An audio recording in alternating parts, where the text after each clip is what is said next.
샬롬. 8월 29일 월요일 오늘의 만나를 찾아오신 여러분을 진심으로 환영합니다. 함께 같이 찬양하겠습니다.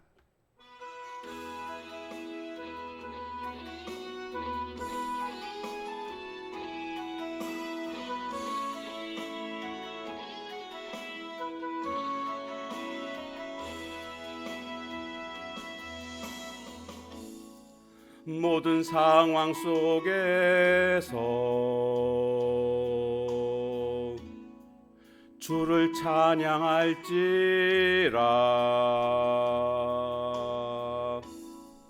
주는 너의 큰 상급 큰 도움이시라. 주의 얼굴 구할 때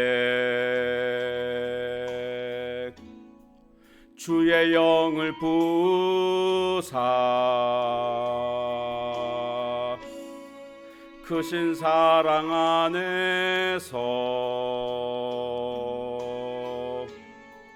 주를 보게 하소서.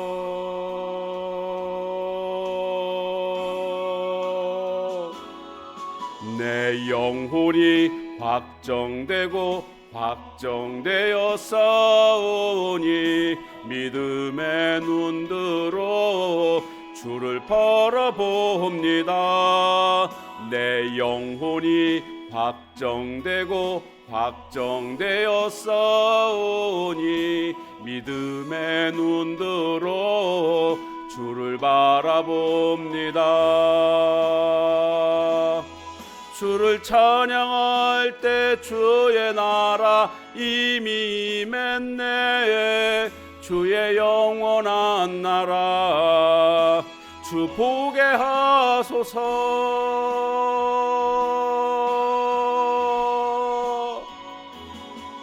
내 영혼이 확정되고 확정되어 싸우니 믿음의 눈들어 주를 바라봅니다.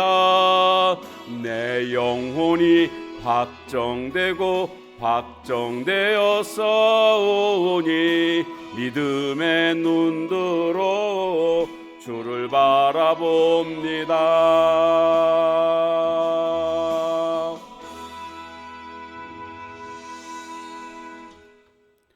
오늘 우리가 함께 나눌 말씀 본문은 역대하 24장 17절에서 끝절 27절까지 보도록 하겠습니다.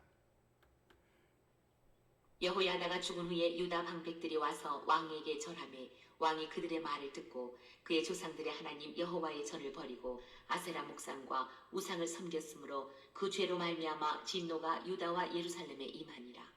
그러나 여호와께서 그들에게 선지자를 보내사 다시 여호와에게로 돌아오게 하려 하심에 선지자들이 그들에게 경고하였으나 듣지 아니하니라. 이에 하나님의 영이 제사장 여호야다의 아들 스가랴를 감동시키심에 그가 백성 앞에 높이 서서 그들에게 이르되 하나님이 이같이 말씀하시기를 너희가 어찌하여 여호와의 명령을 거역하여 스스로 형통하지 못하게 하느냐 하셨나니 너희가 여호와를 버렸으므로 여호와께서도 너희를 버리셨느니라 하나 무리가 함께 꾀하고 왕의 명령을 따라 그를 여호와의 전뜰 안에서 돌로 쳐 죽였더라. 요아스 왕이 이와 같이 스가랴의 아버지 여호야다가 베푼 은혜를 기억하지 아니하고 그의 아들을 죽이니 그가 죽을 때에 이르되 여호와는 감찰하시고 신원하여 주옵소서 하니라. 1주년 말에 아람 군대가 요아스를 치려고 올라와서 유다와 예루살렘에 이르러 백성 중에서 모든 방백들을 다 죽이고 노약한 물건을 다메섹 왕에게로 보내니라. 아람 군대가 적은 무리로 왔으나 여호와께서 심히 큰 군대를 그들의 손에 넘기셨으니 이는 유다 사람들이 그들의 조상들의 하나님 여호와를 버렸습니다. 이와 같이 아람 사람들이 요아스를 징벌하였더라. 요아스가 크게 부상함에 적군이 그를 버리고 간 후에 그의 신하들이 제사장 여호야다의 아들들의 피로 말미암아 반역하여 그를 그의 침상에서 쳐 죽인지라. 다윗성에 장사하였으나 왕들의 묘실에는 장사하지 아니하였더라. 반역한 자들은 암몬 여인 시므아세 아들 사밧과 모압 여인 시므리세 아들 여호사밧이더라. 요아스의 아들들의 사적과 요아스가 중대한 경책을 받은 것과 하나님의 전을 보수한 사적은 다 열왕기 주석에 기록되니라. 그의 아들 아마샤가 대신하여 왕이 되니라. 아멘.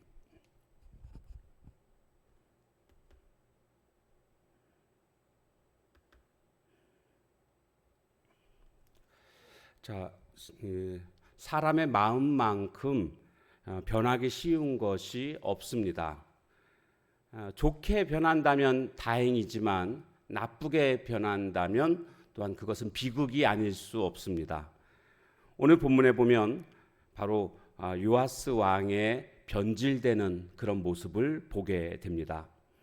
영적 후견인인 여호야다 제사장이 나이 많아서 죽게 됩니다. 그러자 이 요아스 왕은 급속하게 타락하기 시작합니다. 한마디로 그는 사람을 의지하는 신앙이었구나라는 것을 알 수가 있고요.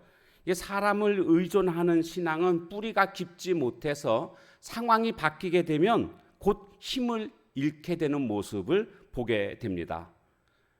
그 여호야다가 살아있을 동안에는 그래도 이 여호야다의 지도로 말미암아 그가 하나님 앞에서 올바른 모습을 보였지만 그가 죽자 이제 그는 유다 방백들의 악한 조언을 따르기 시작합니다. 그래서 우상을 섬기고 아세라 목상을 섬기는 이와 같은 죄를 저지르게 됩니다. 요아스의 그 신앙이라는 것이 이렇게 변질될 줄은 정말 생각할 수 없었던 그런 모습입니다. 죄악된 길로 빠지는 사람, 왜 그럴까요? 하나님의 말씀을 의지하는 게 아니라 사람들의 말을 의지하게 되면 이렇게 죄악으로 빠지게 됩니다. 그러니까 오늘 우리는요, 누구의 말을 듣느냐가 굉장히 중요합니다. 하나님의 말씀을 듣는 자가 되면 말씀 안에 거하게 됩니다. 그러나 사람의 말을 듣기 시작하면 타락의 길, 죄악의 길로 빠지게 됩니다. 오늘 요아스는 이렇게 유다 방백들의 말을 의지하다 보니까 결국 우상을 숭배하게 되는 악한 길로 빠지게 되는 것을 볼 수가 있습니다. 하나님은 선지자들을 왕에게 보내십니다. 그 목적이 뭐겠습니까? 회개하고 돌이키라는 겁니다. 그런데 요아스 왕은 이들의 말을 듣지 않습니다.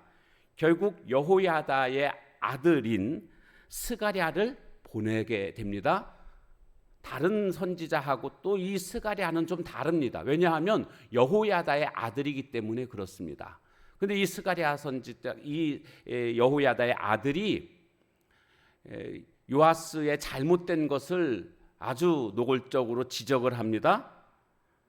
깨달았어야죠. 그런데 오히려 성전 뜰에서 돌로 쳐 죽이라고 명령을 함으로 스가랴가 돌에 쳐 맞아서 죽게 됩니다. 이것은 두고두고 이제 비극의 단초가 되는 것을 볼 수가 있습니다. 여러분, 악인의 특징이 뭐라고 생각하십니까? 돌이키지 않는 겁니다. 사람들은 실수할 수 있습니다. 잘못할 수 있습니다. 그러나 돌이키면 됩니다. 베드로도 돌이키지 않았습니까? 그렇다고 한다면 오늘 우리는 내가 잘못했을 때에 어떤 하나님이 분명히 사인을 주십니다. 깨닫게 하십니다. 그때 돌이키면 됩니다. 요아스는요, 돌이키지 않습니다. 이게 바로 악인의 특징이기도 합니다. 하나님은 더 이상 두고 보실 수가 없었습니다. 그래서 아람 나라가 쳐들어오게 하는 모습을 보게 되는데 이것은 그 요아스 왕의 죄악에 대한 결과라는 것을 알 수가 있습니다. 유다 나라보다 적은 군사로 쳐들어왔지만 아람이 대승을 거두게 되는 것을 보게 됩니다. 이 전쟁에서 요아스 왕은 크게 부상을 당하게 되지 않습니까? 그리고 죽지는 않고 돌아왔지만 그의 침상에 있을 때에 그의 신복들이 쳐 죽이는 모습을 볼 수가 있습니다. 여기 쳐 죽였다라는 것에서 뭔가 금방 어떤 일이 있었죠? 바로 여호야다의 아들 스가랴를 죽일 때 돌로 쳐 죽였잖아요. 그러니까 그 쳐 죽인다라는 그 말 그대로 그가 침상에서 쳐 죽임을 당하는 모습을 보게 됩니다. 그러니까 배신한 사람은요, 하나님이 배신으로 갚으신다라는 것을 발견하게 됩니다. 하나님을 배신하니까 이렇게 신복들로 말미암아 배신당해서 죽게 되는 모습을 보게 됩니다. 요아스는 어느 누구보다도 하나님의 은혜를 덧입은 자입니다.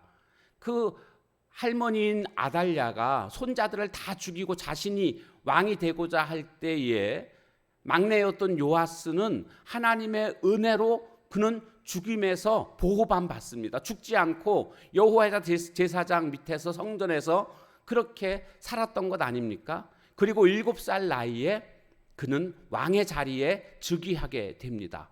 이 모든 것이 하나님의 은혜였습니다.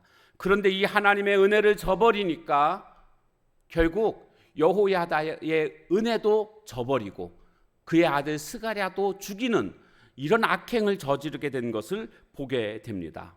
하나님은 이것을 결코 용납하지 않으십니다. 죄인의 길은 반드시 패망으로 연결된다라는 것을 우리는 알아야 되겠습니다. 오늘 말씀을 통해서 악인들의 비참한 최후를 우리에게 보여주고 있습니다. 바로 악인들의 최후는 이와 같다라고 경고하고 있는 것입니다. 오늘 우리는 성령께서 깨닫게 해 주실 때에 순종하고 돌이키는 자가 되어야 하겠습니다. 죄인된 길의 마지막은 바로 패망이구나. 이것을 우리가 기억하고 때로는 잘못할 수 있습니다. 우리는 완벽하지 못하기 때문입니다. 죄성을 가지고 있기 때문입니다. 분명한 것은 돌이키기만 하면 됩니다. 하나님이 이런저런 통로를 통해서 나에게 깨달음을 주실 때에 돌이킬 수 있는 오늘 우리가 되어야 하겠습니다. 오늘 하루도 사람을 의지하지 말고 하나님의 말씀을 의지하고 살아가시길 주님의 이름으로 축원합니다. 기도하겠습니다. 하나님, 사람을 의지했던 요아스 왕 결국 여호야다가 죽게 되니까 유다 방백들의 말을 듣고 죄악의 길에 빠지게 되는 안타까운 모습을 보게 됩니다. 오늘 나는 사람의 말이 아닌 하나님의 말씀만을 의지하는 저희들 되게 하옵소서. 또한 이렇게 하나님을 배신하니까 하나님은 그 배신한 인생에게 다른 인생의 배신으로 대갚으시는 징벌하시는 모습을 우리가 보았습니다. 은혜로 시작했던 요아스, 그러나 그 은혜를 유지하지 못하고 결국에는 이와 같이 비참한 최후를 우리는 보게 됩니다. 여호야다는 제사장임에도 왕들의 묘실에 들어가게 됐지만 왕이었던 요아스는 왕실의 묘실에도 들어가지 못하는 그런 비참한 최후를 우리가 보면서 우리는 돌이키는 자가 하나님 앞에서 은혜 입은 자임을 기억하고 날마다 잘못했음을 깨달음을 주실 때마다 돌이키고 의인의 길로 들어설 수 있는 저희들의 삶이 되게 하옵소서. 예수님의 이름으로 감사하며 간절히 기도하옵나이다. 아멘.